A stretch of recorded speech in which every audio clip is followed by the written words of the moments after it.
I told my husband that my ex would move in with us into our apartment. The idea is for my boyfriend to learn from him, since he treated me with much more affection, so I want him to see it in person. But apparently he didn't like the idea. When I married Ryan, my husband, I truly believed I was entering into a sacred partnership built on the noble principle of lifelong self-optimization.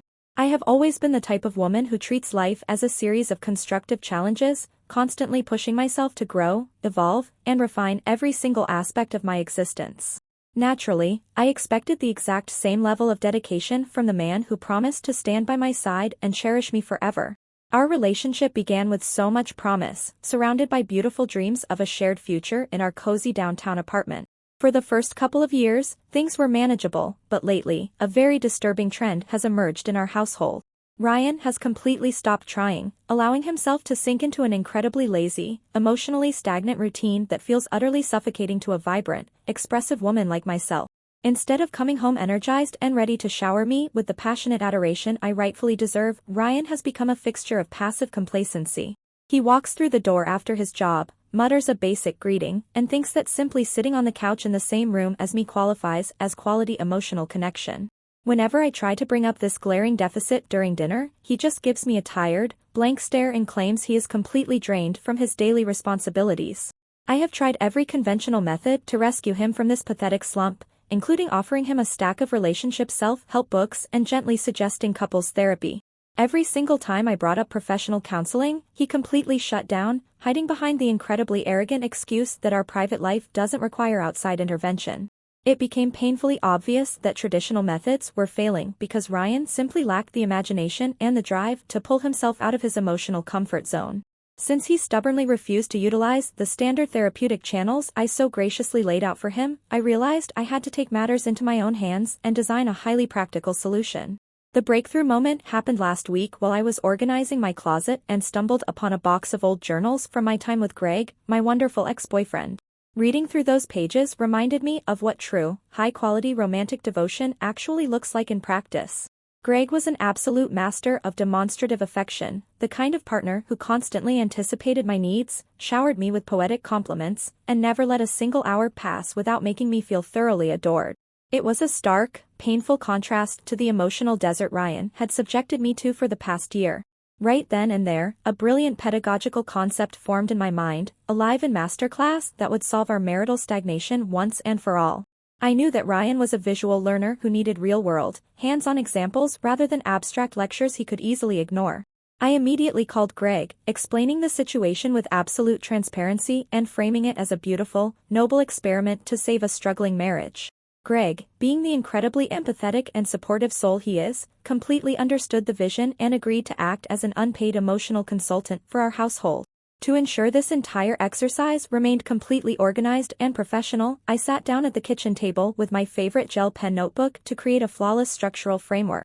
I spent hours drawing a beautiful, color-coded grid that meticulously divided our communal living areas and clearly mapped out Greg's demonstrative affection windows. This brilliant syllabus ensured that Ryan would have front-row seats to observe high-quality affection in real time without any chaotic overlap.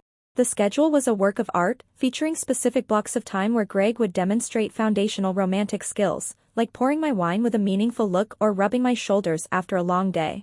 With the logistical framework finalized and Greg's flight officially booked, I waited for Ryan to come home so I could present this incredible opportunity for his personal development. Last night, as he sat on the edge of the bed unlacing his shoes, I enthusiastically opened my gel pen notebook and walked him through the entire pedagogical setup.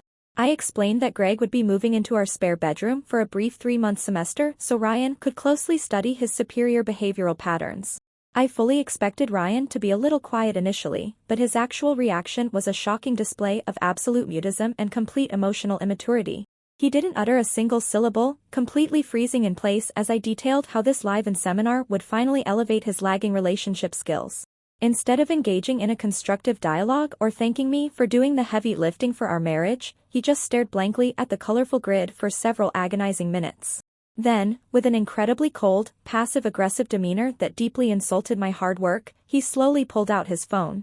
He snapped a precise photograph of the notebook page, stood up without making eye contact, and walked right out of the room into the darkness.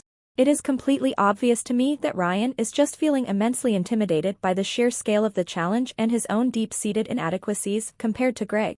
Personal growth always requires stepping completely out of your comfort zone, and it is truly tragic that my husband chooses to pout silently instead of embracing a custom-tailored tool designed to make him a better partner. Comments for main story. Main story comments. Anonymous user 1 says, "You are completely and utterly insane for bringing your ex-boyfriend to live in your marital home. This isn't a pedagogical setup, it's a massive violation of basic human boundaries, and I can't believe you actually drew a gel-penned chart for this madness."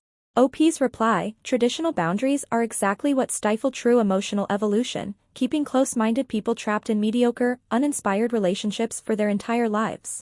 Greg is generously acting as an unpaid consultant to elevate our relationship dynamics, so labeling a structured educational exercise as insane just proves you lack the vision to optimize your own life.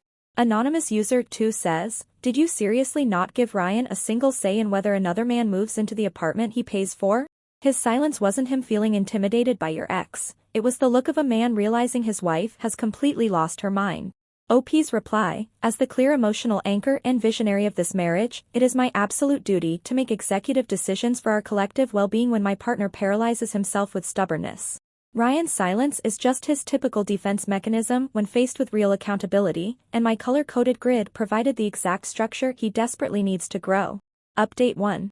It's been 3 days since my last update, and the sheer childishness of my husband has officially reached a brand new, completely exhausting level. Greg arrived on Friday afternoon exactly as planned, rolling his sleek suitcases into the building with an open mind and a heart full of genuine willingness to help our family. I was so excited to welcome him and officially initiate this exciting new chapter of marital optimization, fully expecting Ryan to be waiting inside to receive his first lesson.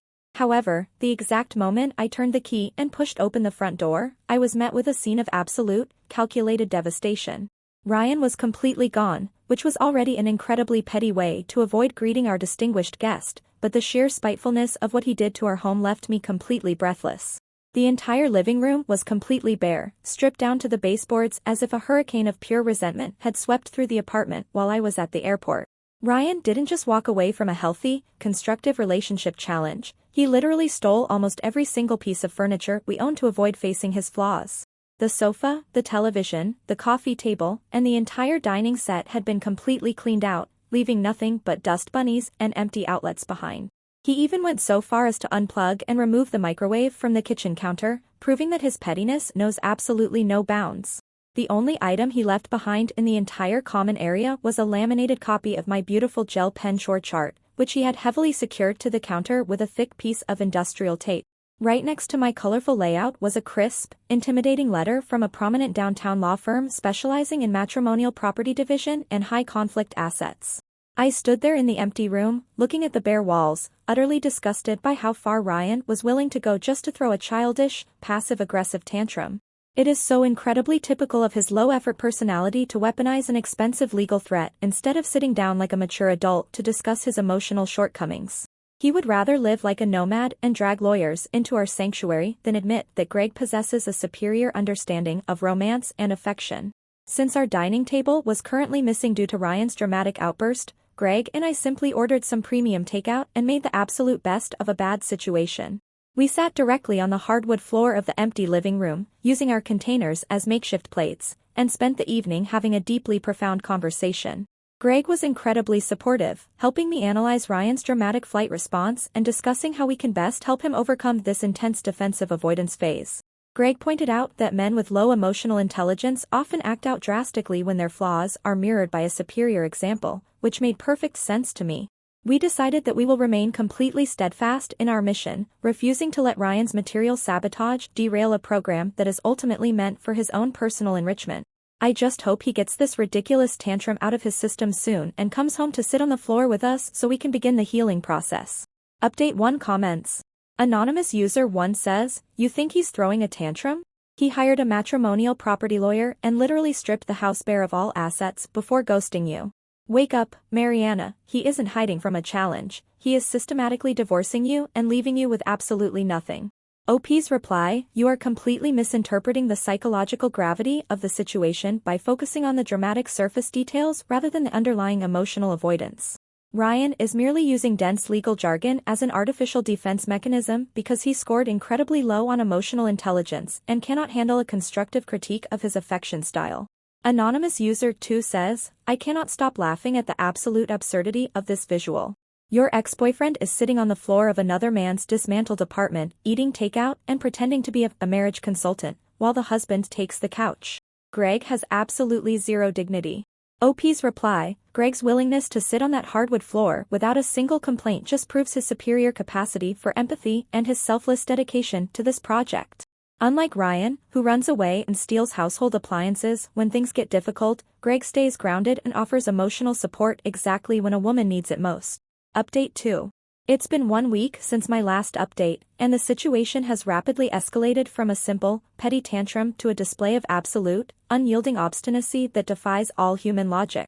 Hoping to bring some mature family pressure into the mix to snap Ryan out of his delusion, I tried calling his mother over the weekend to ask her to mediate.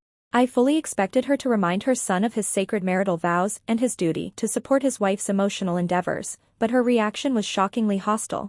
Instead of acting like a mature matriarch, she blocked my phone number immediately after screaming at me through the receiver that I was completely unwell and needed serious psychiatric help.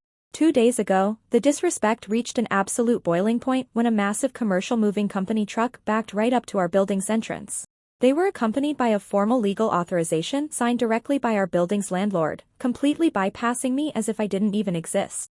It turns out that the apartment lease was solely under Ryan's name, and he had secretly contacted management to terminate the contract early, paying the massive financial penalty fee in full just to spite me. The moving crew informed me that we have been given exactly 15 days to completely vacate the premises before the locks are officially changed and the keys are handed over to a new tenant. I am truly shocked and deeply appalled by how far Ryan is willing to go just to completely sabotage his own emotional development as a husband. Instead of staying in the home we built together and learning how to be a more naturally affectionate partner, he is literally destroying our entire living situation out of pure, unadulterated stubbornness.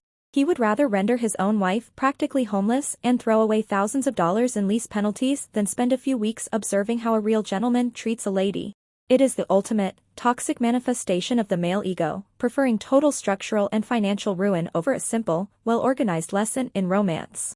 Greg and I are now forced to spend our valuable time scrolling through real estate listings instead of focusing on our emotional curriculum, which is incredibly unfair. I am deeply disappointed that a man I chose to marry would display such a lack of resilience when faced with an opportunity for self-improvement. He is burning his own life to the ground just to avoid sitting in a room with a man who knows how to hold a hand properly. Update 2 comments. Anonymous user 1 says, wow, Ryan is an absolute legend for how he handled this. He didn't argue, he didn't scream, he just quietly paid the lease penalty and evicted his delusional wife and her live-in freeloading ex-boyfriend in one swift legal move. Massive respect to him. OP's reply, it is deeply disturbing to see users on this platform openly celebrating toxic masculinity and the complete avoidance of constructive criticism in a relationship. Ryan didn't protect his peace, he weaponized a financial and legal loophole to escape a tailored educational opportunity that would have ultimately benefited his character. Anonymous user 2 says, so your brilliant masterclass has officially left you and your consultant, with exactly 2 weeks to find a roof over your heads. Where exactly are you two visionaries planning to live now that the husband kicked you out of his lease? OP's reply, we are currently looking at several modern boutique apartments that actually match our progressive aesthetic, so our living situation will be resolved shortly. Ryan will deeply regret wasting this highly specialized educational opportunity once he finally cools down and realizes he has no one left to teach him how to love. Update 3. It's been 2 weeks since my last update, and this beautiful, pedagogical experiment has sadly cost me my entire social and familial circle due to Ryan's calculated campaign of character assassination. Early last week, Ryan decided to strike from the shadows by sending a massive, comprehensive group email to our landlord, our mutual friends, my colleagues, and my entire extended family. He didn't even have the courage to write an angry, emotional caption to explain his feelings or defend his reckless actions to the people we know. Instead, he simply attached the photo of my gel pen notebook layout, Greg's printed flight itinerary, and the official legal notice of our lease termination. At the very top of the email, he wrote a single, incredibly cynical sentence, Mariana's new relationship development program has commenced. Please direct all future household inquiries to Greg. The fallout from his petty mass email was immediate, cruel, and completely shattered my personal life into a million pieces. None of my closest friends are answering my text messages anymore, completely ghosting me after years of history just because they cannot handle a non-traditional approach to marital growth. My own sister actually called me yesterday morning just to scream at me over the phone, claiming that I have completely humiliated the family name and made myself a laughingstock. To make matters worse, Greg is also starting to look immensely stressed by the external pressure, constantly complaining that the vibe in our temporary space is far too heavy for his sensitive energy. He even hinted this morning that he might check into a local hotel because he can't handle the negative waves bouncing off my phone. I am suddenly finding myself completely isolated, rejected, and judged by everyone I have ever loved, all for the simple crime of trying to teach my husband how to properly cherish his wife. It is mind-blowing how quickly people will turn on a visionary thinker the moment she challenges the boring, outdated status quo of monogamous compliance. Ryan has successfully manipulated everyone into thinking he is the victim here, completely ignoring the fact that he is the one who ran away from school. I am trapped in a whirlwind of other people's insecurity and closed-mindedness, watching my support system vanish because they lack the emotional capacity to understand a brilliant, structured intervention. Update 3 comments. Anonymous user 1 says, even the perfect ex-boyfriend is packing his bags and looking for a hotel room because he realizes how incredibly toxic this entire situation is. Your unpaid consultant is abandoning the sinking ship, Mariana, and you're left completely alone. OP's reply, Greg is not abandoning anything, he is simply a highly sensitive soul who is protecting his inner peace from the massive, negative aura that Ryan left behind in this apartment. It is completely understandable that he needs to retreat temporarily to recharge his energy after being subjected to such intense, husband-fueled hostility. Anonymous user 2 says, social ostracism is exactly what happens when you treat real human beings like science experiments in a gel pen notebook. Your family and friends didn't ghost you because they're traditional, they ghosted you because you're completely delusional. OP's reply, history always vilifies the true visionaries who try to innovate within rigid, outdated traditional structures. My friends and family are simply choosing comfort over evolutionary relational growth, and their inability to understand my methodology says significantly more about their personal limitations than it does about my brilliant design. Update 4. It's been 1 month since my last update, and the dust has finally settled on the absolute wreckage of what used to be my life. The apartment is completely empty, the keys have been handed back to the landlord, and my carefully planned relationship test is officially over because Ryan's aggressive lawyer served me with divorce papers directly at my workplace in front of all my coworkers. Ryan has completely changed his phone number, blocked me on every conceivable digital platform, and instructed his expensive legal representation that all future communication must go exclusively through their office. Greg packed up his remaining bags and flew back to his home city 2 weeks ago, claiming that my intensive relationship methodology was far too heavy for him to sustain outside of a clinical environment. I am currently sleeping on a single mattress on the floor of a tiny, depressing studio apartment on the edge of the city that I can barely afford on my own meager income. My friends still flatly refuse to invite me to any social gatherings, and my own family continues to treat me like an absolute stranger during holidays. I am sitting here on the floor, looking at my color-coded notebook, utterly baffled by how a husband could choose to legally dissolve his marriage and socially ruin his wife, all because he was too arrogant to sit in a room and learn how to be a better partner. It is truly mind-boggling that society rewards a man for throwing a multi-thousand-dollar tantrum, abandoning his marital duties, and legally discarding his wife just to avoid a little constructive criticism. I did absolutely everything right, mapping out a flawless, structured path for his personal growth using the best real-world example available, and this is the thanks I get. Ryan's fragile ego has completely destroyed a beautiful marriage, proving once and for all that some men are simply entirely unteachable.